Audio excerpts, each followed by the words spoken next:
தலைகுனிந்தது தமிழ்நாடு. அதிகரித்துள்ள போதை கலாச்சாரம், குற்றவாளியாக மாறிய காவல்துறை, போதையில் தறிக்கெட்டாடும் இளைஞர்கள், பெண்களுக்கு பாதுகாப்பில்லாத நிலை என தமிழ்நாட்டில் வாழ்வதே பெரும் போராட்டம் என்ற நிலைக்கு தள்ளப்பட்டிருக்கும் இதற்கெல்லாம் ஒற்றை காரணமாக ஆளும் திமுக அரசு திகழ்கிறது. அண்ணா அறிவாலயத்திற்கு பின்னால் போதை குடோன், டிஜிபி அலுவலகம் எதிரே பெண்ணின் போன் பறிப்பு, விசாரணை என்ற பெயரில் அப்பாவியை கொலை செய்த போலீஸ், முதல்வர் திருச்சிக்கு சென்றபோது போலீஸ் குடியிருப்பில் நடந்த பயங்கர கொலை, போலீஸை தாக்கிய இளைஞர்கள், விச சாராயம் குடித்த 60க்கும் மேற்பட்டோர் பலி, சிறுமியை பாலியல் வன்கொடுமை செய்த போலீஸ் என நீண்டு கொண்டே செல்லும் இந்த லிஸ்டை முடிக்க ஒரு முழு மாதமே போதாது.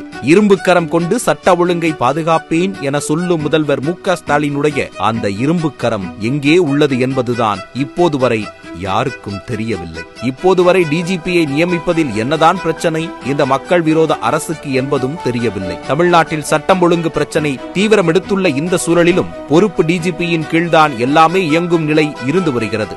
போதாததற்கு முதல்வர் மு.க. ஸ்டாலினே போலீஸ் மந்திரியாகவும் உள்ளார். இதிலே நாம் தெள்ள தெளிவாக புரிந்து கொள்ள முடியும் ஏன் காவல்துறை இவ்வளவு இக்கட்டான நிலையில் உள்ளது என்பதை. இவை எல்லாவற்றையும் விட சமீபத்தில் ஒரு டேட்டாவின் மூலம் தமிழ்நாட்டில் இந்த திமுக ஆட்சியில் மட்டும் பாலியல் வன்கொடுமையால் பாதிக்கப்பட்ட 6999 சிறார்களுக்கு இழப்பீடு வழங்கப்பட்டுள்ளது தெரிய வந்துள்ளது. அதாவது சுமார் 7000 சிறுமிகள் வன்கொடுமை செய்யப்பட்டுள்ளன. இந்த தகவல் சமூக நலன் மற்றும் பெண்கள் அதிகாரமளித்தல் துறை வெளியிட்ட டேட்டாவின் மூலமே வெளிச்சத்திற்கு வந்துள்ளது. இத்தனை குற்றங்கள் அரங்கேறிய போதும் அவர்களுக்கு இழப்பீடு மட்டுமே வழங்கப்பட்டுள்ளது. நாளுக்கு நாள் நிலைமை இப்படி மோசமடைந்து வரும் சூழலில் திமுக கூட்டணியில் அங்கம் வகிக்கும் அரசியல் கட்சிகளை தமிழ்நாட்டில் பெண்களுக்கு பாதுகாப்பில்லை என்பதை வெளிப்படையாக பேசத் தொடங்கிவிட்டனர். தங்கள் குடும்ப நலனில் அதிக கவனம் செலுத்தும் முதல்வர் ஸ்டாலின் ஓரளவு தமிழ்நாடு நலம் பெற உழைத்தாலே போதும் பெருமளவில் குற்றங்கள் குறையும்,